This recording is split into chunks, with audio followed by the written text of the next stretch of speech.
Salut, c'est parti pour le jour 3 de notre quotidienne Top Euro. J'espère que vous êtes prêts, on va analyser les 3 rencontres et puis vous allez avoir les 3 pronostics comme d'habitude. Je t'invite directement à t'abonner et à me rejoindre sur Telegram. Le lien, il est juste dans la description de cette vidéo ou épinglé dans l'espace commentaire parce que tous les jours, durant l'Euro, donc du début jusqu'à la fin de cette compétition sportive, qu'on adore tous, je vais vous analyser et vous donner des pronostics. Donc déjà de 1, je t'invite à t'abonner à ma chaîne YouTube pour ne louper aucune de mes vidéos. Et de 2, rejoins mon canal Telegram parce qu'on se gave au quotidien. C'est un pur régal. Donc tu sais ce qu'il te reste à faire, c'est gratuit. Abonne-toi sur tous mes réseaux. Et maintenant, nous allons attaquer ces 3 matchs. La première rencontre de ce dimanche va opposer la Pologne aux Pays-Bas. Pour moi, une rencontre un peu déséquilibrée avec les Pays-Bas qui sont plutôt solides. Franchement, c'est une nation qui joue un très beau football.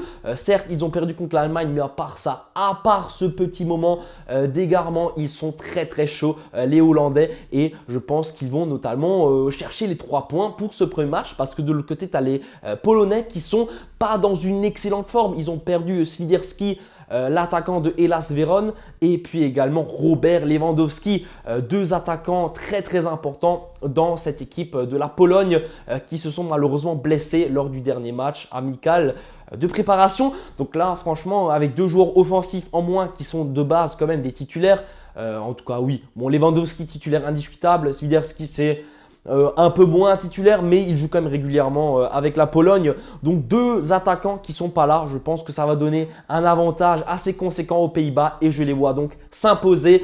Donc on part sur la victoire des Pays-Bas. La cote est à 1,56. Ensuite, la seconde rencontre entre la Slovénie et le Danemark, les 2 équipes qui sont invaincues lors de leurs 4 dernières rencontres. Match nul, victoire, match nul, victoire. Donc franchement, les 2 équipes s'en sortent plutôt bien. Et ben vous savez quoi? Mon avis sur cette rencontre sera disponible sur mon Telegram. Donc une raison supplémentaire pour me rejoindre, le lien il est dans la description. Et ensuite, cette équipe de Serbie qui va jouer contre l'Angleterre. L'Angleterre qui est l'équipe favorite de cet Euro d'après les bookmakers. Est-ce qu'on peut en dire autant? Oui, ils ont une bonne équipe. Franchement, l'effectif global fait rêver. Après, l'entraîneur, c'est Southgate. Donc, est-ce que c'est un bon coach? Ça, c'est encore la question qu'on peut se poser. Mais en tout cas, l'effectif est plutôt solide. Donc, face à la Serbie, ils devraient être supérieurs. Ils sont d'ailleurs largement favoris de la part des bookmakers. La victoire, elle est à 1,44.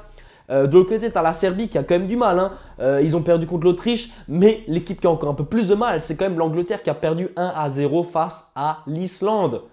L'Islande, mais je suis désolé, mais c'est pas du tout une nation football. Comment est-ce qu'ils arrivent à gagner face à l'Angleterre? Grosse question.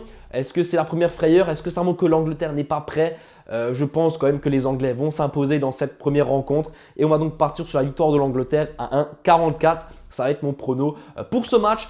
Donc si tu as bien sûr apprécié cette vidéo, n'hésite pas à me le dire en commentaire, à t'abonner comme j'ai déjà dit au début de ma vidéo. Abonne-toi à tous mes réseaux, mets un petit pouce bleu et on se dit à demain pour le jour 4. Ciao!